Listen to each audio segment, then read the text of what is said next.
Have you ever felt unworthy? Like the challenges in front of you are far greater than your ability to handle them?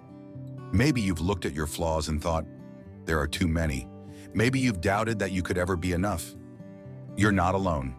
But today, let's journey together through the stories of those who thought the same and see how God's perfection works through our imperfection. The story begins with Moses, Exodus 3-4. He was tending sheep in the wilderness when God appeared to him in a burning bush. Imagine his surprise when God said, "I'm sending you to Pharaoh to bring my people out of Egypt." But Moses didn't jump at the chance. He hesitated, questioning God. Who am I that I should go to Pharaoh and bring the Israelites out of Egypt? It wasn't just humility. Moses felt inadequate. He had a stammer, a physical weakness that made him insecure. He said to God, "Pardon your servant, Lord. I have never been eloquent. I am slow of speech and tongue." Exodus 4:10. But God didn't change his mind. He didn't look for someone with perfect speech. Instead, he reminded Moses, "Who gave human beings their mouths? Is it not I, the Lord? Now go. I will help you speak and will teach you what to say." You see, Moses' success didn't depend on his speaking ability. It depended on God's power.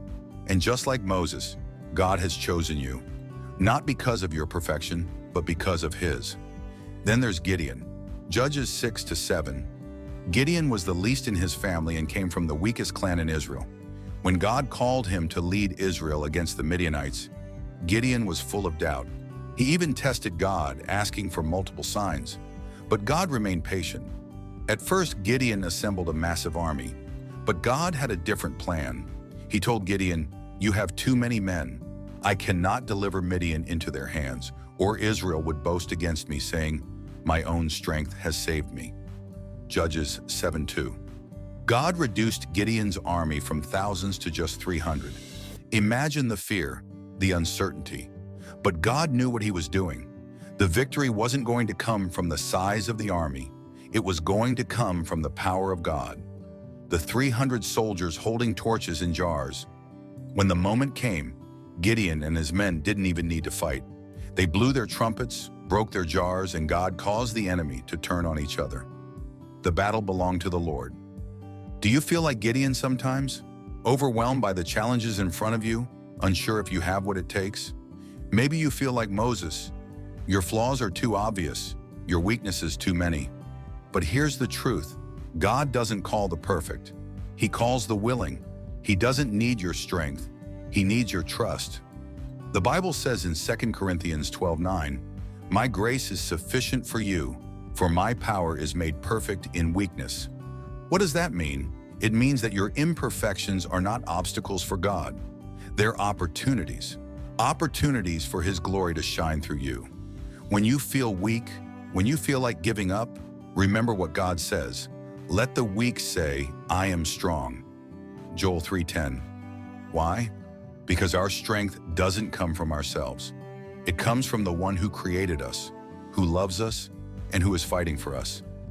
Think of the moments in your life when you've been at your lowest. Wasn't it in those moments that you saw God's hand the clearest? When you had nothing left, didn't he provide? That's his perfection working through your imperfection. Just as God chose Moses to lead and Gideon to fight, he has chosen you. You may not feel ready, you may not feel qualified, but God's call is never about your ability. It's about your availability.